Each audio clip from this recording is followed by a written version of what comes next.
welcome back to the channel, or welcome to my channel. I'm Stephanie Brown. I'm not only a social service worker, but I'm a healthcare aide who manages bipolar, ADHD, and PTSD on the spectrum.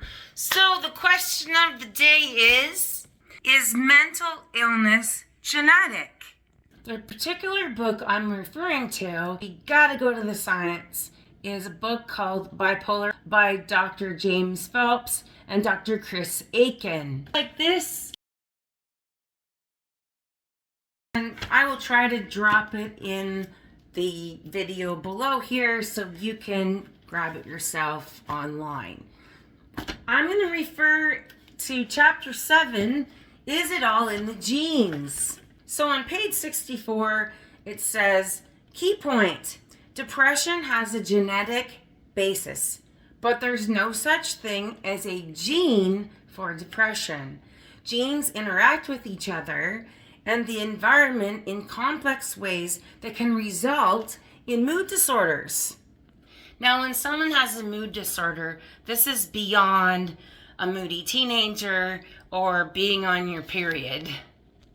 It's a very serious thing, and it has to do with your brain. So it goes on to say on page 64, genetic tests have recently become available, and while their usefulness is currently limited, it's expected to grow. What do you think about that? Drop your comments. Let me know. In the same book on page 64, it goes on to say, the earth is not flat. Neither are children born on a level playing field. Some kids have genes that make them more susceptible to depression and bipolarity. Wow. That's the reason for this channel. I want you to get all the research and everything to either help yourself, help a family member, but especially get your teenager treatment sooner. The issue used to be in doubt, but 50 years of research has proven it true. From following identical twins who were separated at birth to looking at actual genes in large groups of families. Parenting matters a lot, as do head injuries, drug use, infections, and other factors in the environment.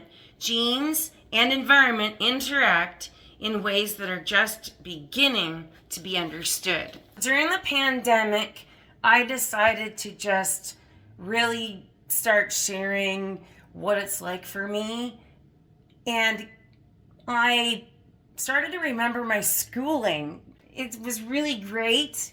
Truth point, I wanted to be a hairdresser, but I went to be a social worker, and that's another topic. But the fact is that I am putting all this together and sharing with you. So my first, I would say, breakdown, I remember it clearly now.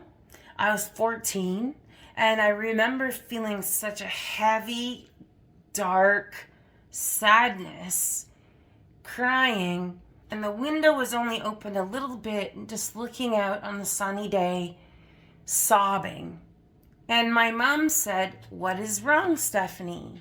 My answer was, "I don't know." From the ages of 0 to 5, a child's brain grows rapidly. That's why they can learn so many languages. Your brain does not mature until 25 years old. So when you're talking to a young adult or a child and you feel like you have to keep repeating it, they don't have that long-term big picture ability to rationalize the future or even the present. So it's really something important to keep in mind. I was in school, the debate of nature versus nurture came up a lot. In the book, it asks, what genes increase the risk of mood problems? In 1993, a single gene was found to cause a devastating mental illness called Huntington's disease. That accelerated the search for genes that might cause depression, bipolar disorder, and schizophrenia. Wow, some groundbreaking stuff we're learning today. Unlike Huntington's disease, These more common mental illnesses are caused by many genes that interact with each other as well as with the environment. For example, a recent review identified as many as 225 different genes that were associated with bipolar disorder. In this chapter, they want to introduce us to a few genes that can increase the risk of depression. I'm going to tell you my personal story. The reason I am out here sharing my heart is because when I'm a Gen X, okay? And from before that, like I'm 48, and before that, the boomers, and before them, mental health was not talked about.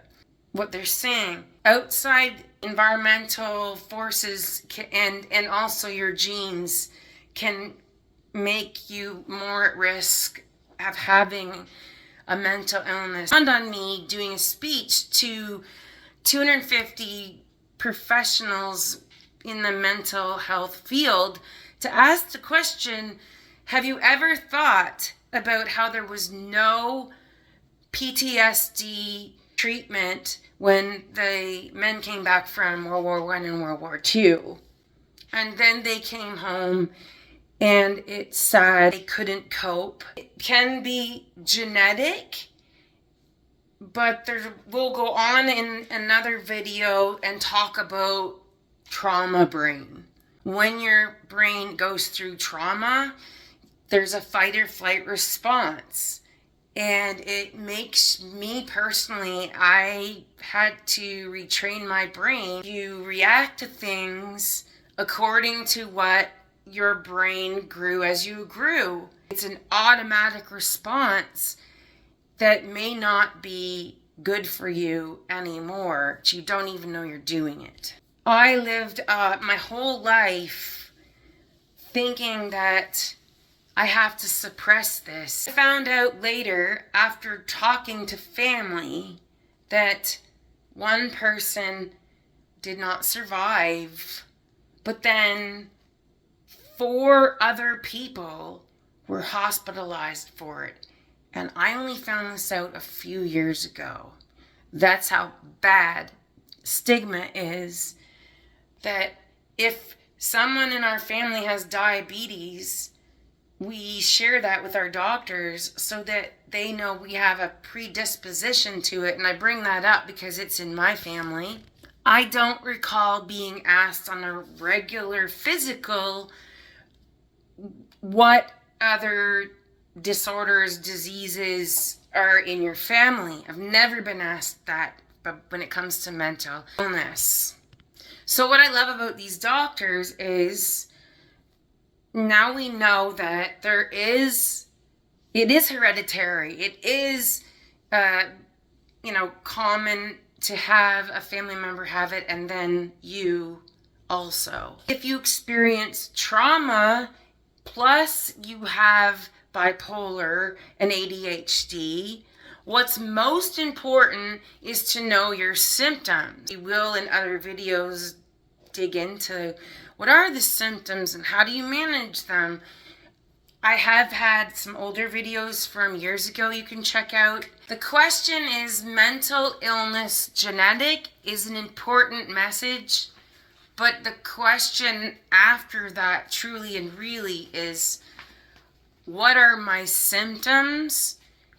That is the key to recovery, because if you know what is going on with you, then you can truly start to get well. Pretty complicated because a lot of people mask it. If anyone in your family will share if they've had a mental illness, that's golden. But don't be surprised if no one wants to talk about it. If you can't get an answer because of stigma, I'm going to leave you with a tool today to help you and or your child get a hold of how to get well. Get yourself a notebook, and online you can get mood charts, okay? What this is going to do, it's an inside look into your life.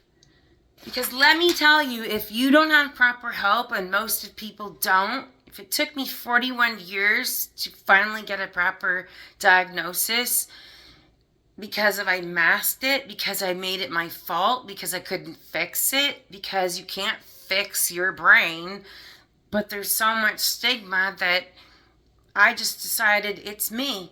I kept asking for help and didn't get it, and I just decided it must be something wrong with me, which is terrible and wrong and causes you even more trauma and sickness and increases your symptoms. So the point is that you're used to living like that and you don't know any different. But doing a mood chart of happy, sad, how much did you sleep, and all the things for 30 days, you're going to be able to have a snapshot of what it's like for you. I'll tell you what my psychiatrist said before we end today's video.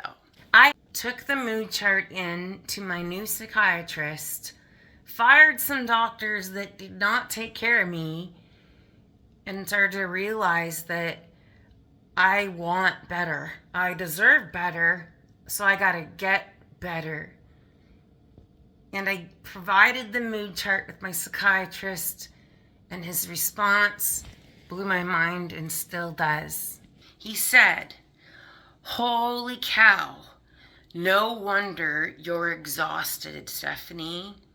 This mood chart shows me you don't get enough sleep, your brain never turns off, and you cycle in and out of different moods, highs and lows, not every week, but every hour." I can't get that answer because family is just too ashamed, which is sad. Then the next best thing you can do is start to learn how you can get well. So you found the right place, because that's what I'm all about. Well, that's the end of today's video. Drop a comment. Please like and subscribe. It really will help me. I'm retired. This is free. I am here to just help you get the right vocabulary, language to empower yourself to get on the road to recovery. And when you do that, just so you know, some of the smartest people in the world have bipolar or other mood disorders. We're going to continue on this conversation. Until next time, bye. Thanks so much for watching.